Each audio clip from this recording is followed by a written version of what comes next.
दोस्तों, किसी भी विषय के बारे में सुव्यवस्थित ज्ञान ही विज्ञान कहलाती है। दोस्तों, हमें इसी विज्ञान में पढ़ना है जीव विज्ञान। शुरू तो हम कर चुके हैं। टॉपिक था हमारा कोशिका। कोशिका में हमने कुछ टॉपिकों को पढ़ लिया था।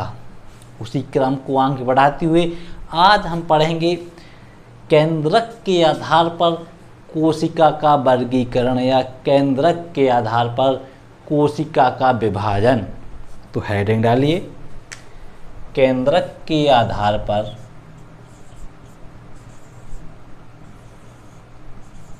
केंद्रक के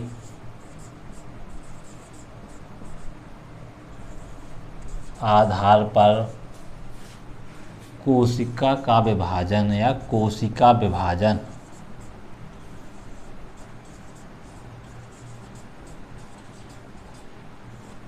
केंद्रक के आधार पर कोशिका विभाजन।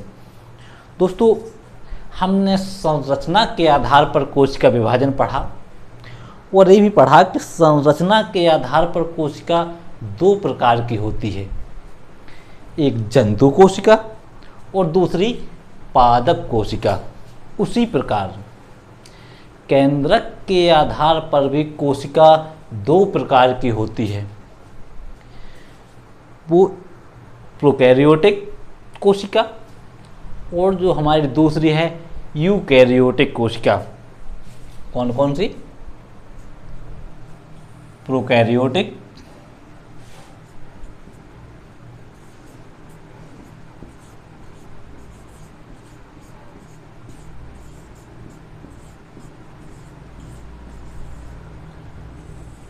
प्रोकैरियोटिक कोशिका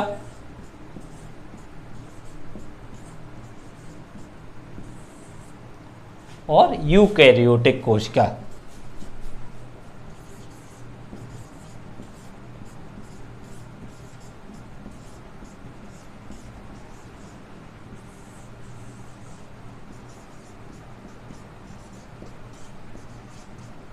क्या? प्रोकैरियोटिक कोशिका और यूकैरियोटिक कोशिका। दोस्तों, इनके बारे में एग्जाम में क्या पूछा जाता है? कभी कभी यहाँ से पूछ लिया जाता है कि प्रोकैरियोटिक कोशिका और यूकैरियोटिक कोशिका में अंतर बताइए या अंतर लिखिए। तो हमें इन्हें अंतर के आधार पर देखना है, प्रोकैरियोटिक कोशिका और यूकैरियोटिक कोशिका में डिफरेंस यानी अंतर। दोस्तों, अगर हम अंतर की बात करें तो जो हमारी प्रोकैरियोटिक कोशिका है, दोस्तों इस कोशिका में ध्यान से सुनिएगा, प्रोकैरियोटिक कोशिका में लाइसोसोम, सेंट्रोसोम, माइटोकॉन्ड्रिया, गोल्जिका, केंद्रक, केंद्रक झिल्ली और रिक्तिका, ये सब अनुपस्थित होते हैं। देखिएगा कौन कौन से हैं। लाइसोसोम,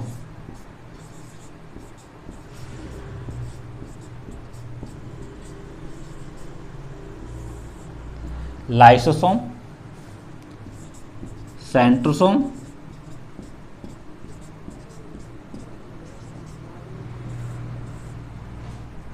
गोल्जिका,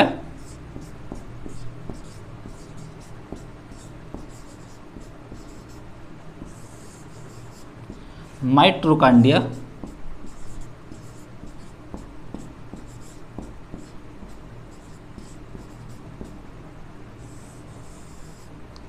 रिक्तिका,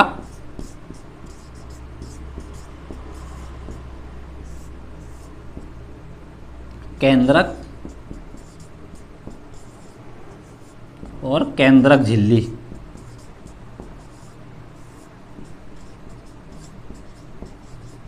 केंद्रक झिल्ली। दोस्तों, ये सब प्रोकैरियोटिक कोशिका में अनुपस्थित होते हैं। क्या होते हैं? अनुपस्थित होते हैं। इन सभी को हम आगे विस्तार से पढ़ेंगे, जैसे लाइसोसोम क्या होता है, सेंट्रोसोम क्या होता है, कहाँ पाया जाता है, गोल्जी काय क्या होता है, माइटोकॉन्ड्रिया क्या है, रिक्तिका क्या है, केंद्रक क्या है, केंद्रक झिल्ली क्या है, इनके बारे में हम विस्तार से आगे पढ़ेंगे, हमें सब आगे पढ़ने को मिलेंगे। लेकिन ये सब प्रोकैरियोटिक कोशिका में अनुपस्थित होते हैं। इसका मतलब ये हुआ जब इसमें अनुपस्थित हैं तो जो हमारी यूकैरियोटिक कोशिका है, यूकैरियोटिक कोशिका में ये सारे उपस्थित होते हैं। क्या होते हैं? यूकैरियोटिक कोशिका में उपस्थित होते हैं, यानी इसमें उपस्थित होते हैं। क्या उपस्थित होते हैं? जैसे लाइसोसोम, सेंट्रोसोम, गोल्जी काय, माइटोकॉन्ड्रिया, रिक्तिका, केंद्रक और केंद्रक झिल्ली। दोस्तों अगर हम इसके दूसरे पॉइंट की बात करें तो आता है आकार। क्या आता है? आकार। जो प्रोकैरियोटिक कोशिका होती है इसका आकार छोटा होता है। आकार कैसा होता है इसका? यानी छोटा आकार, छोटा आकार। कितना आकार दोस्तों? 0.1 माइक्रोन से लगभग 10 माइक्रोन। कितना होता है? अगर हम वहीं यूकैरियोटिक कोशिका की बात करें तो इसका आकार बड़ा आकार होता है, बड़ा आकार। कितना बड़ा? 10 माइक्रोन से 100 माइक्रोन तक। कितना होता है? 10 माइक्रोन से पूछ लिया जाता है कि सबसे बड़ी कोशिका कौन सी है, यूकैरियोटिक या प्रोकैरियोटिक। सबसे छोटी कोशिका कौन सी है, यूकैरियोटिक या प्रोकैरियोटिक, है ना। तो अभी कन्फर्म हो गया है कि सबसे बड़ी कोशिका कौन है, यूकैरियोटिक। सबसे छोटी कोशिका कौन सी है, प्रोकैरियोटिक।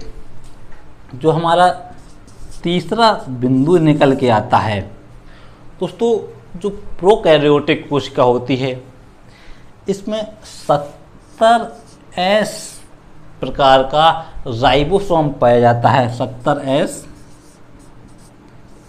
प्रकार का राइबोसोम।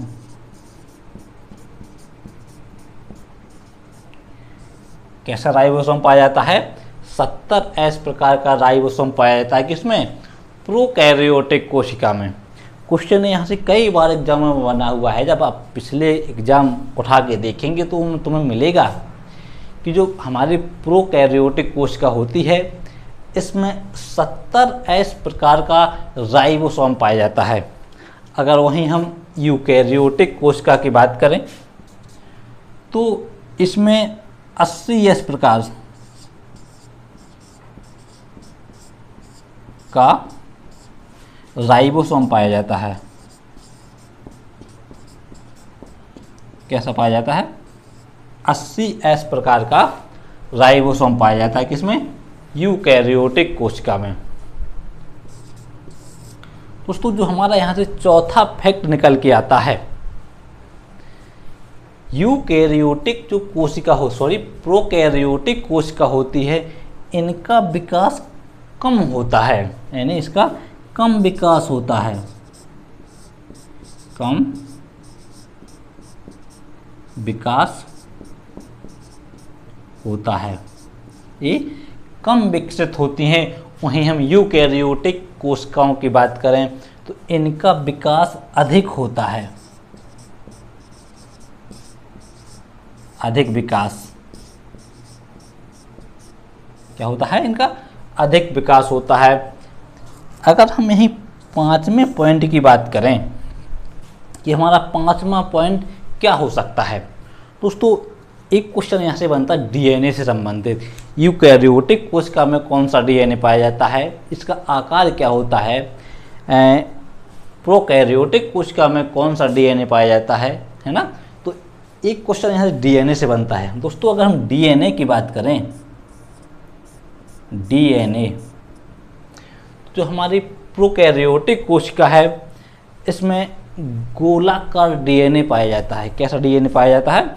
गोलाकार डीएनए पाया, अर्थात प्रोकैरियोटिक कोशिका में डीएनए की संरचना कैसी होती है? गोलाकार होती है। डीएनए की संरचना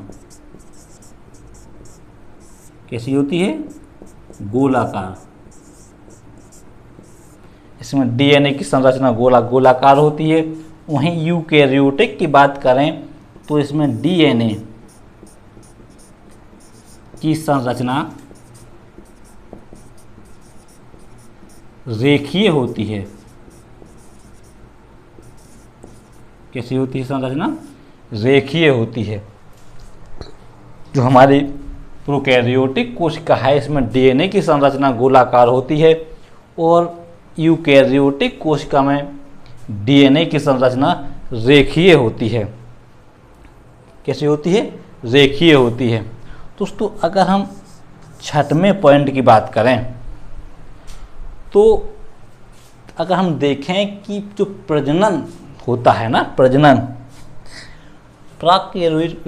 प्रोकैरियोटिक कोशिकाओं में अलैंगिक प्रजनन होता है। किसमें? अलैंगिक प्रजनन। अलैंगिक प्रजनन। अलैंगिक प्रजनन किसमें होता है?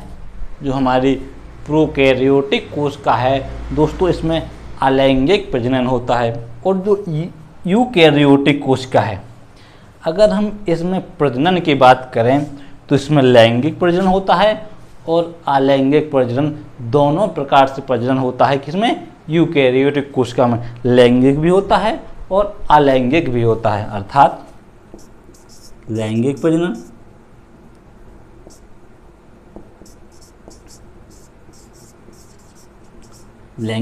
और अलैंगिक।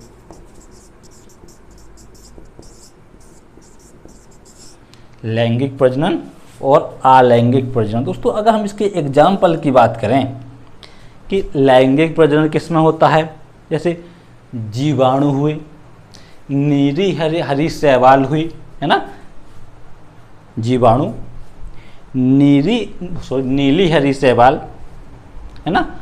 अगर हम वहीं यूकैरियोटिक कोशिका के एग्जाम्पल की बात करें, उदाहरण की बात करें तो जंतु कोशिका हुई, पादप कोशिका हुई, यानी हम एग्जाम्पल की जंतु कोशिका होती है, पादप कोशिका होती है, इसमें लैंगिक दोनों प्रकार से होता है, लैंगिक और अलैंगिक। लेकिन जो हमारी प्रोकैरियोटिक कोशिका है इसमें सिर्फ प्रजनन अलैंगिक तरीके से किया जाता है। किस तरीके से किया जाता है? अलैंगिक तरीके से। दोस्तों एक दो पॉइंट और हम देख लेते हैं, इन्हें साफ करके तो देख लेंगे आगे चल के।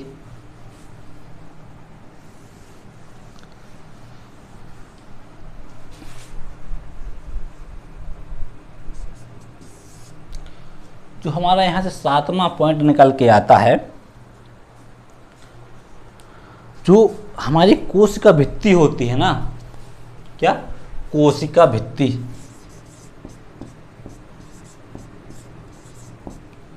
कोशिका भित्ति।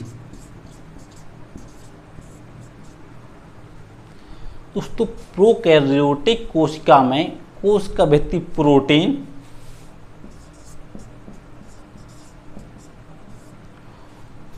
और कार्बोहाइड्रेट,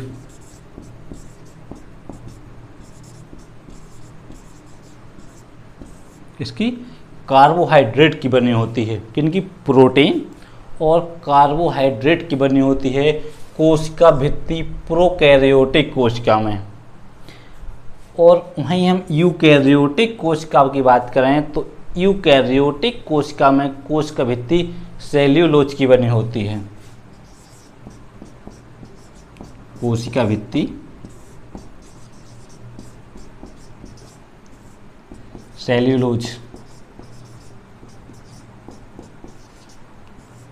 सेल्यूलोज की बनी होती है।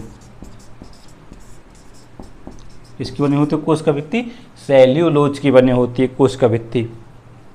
दोस्तों एक और पॉइंट निकल के आता है, जो हमारी यूकैरियोटिक कोशिका है, प्रोकैरियोटिक कोशिका है, इसमें कभी कभी डीएनए पूछ लिया जाता है।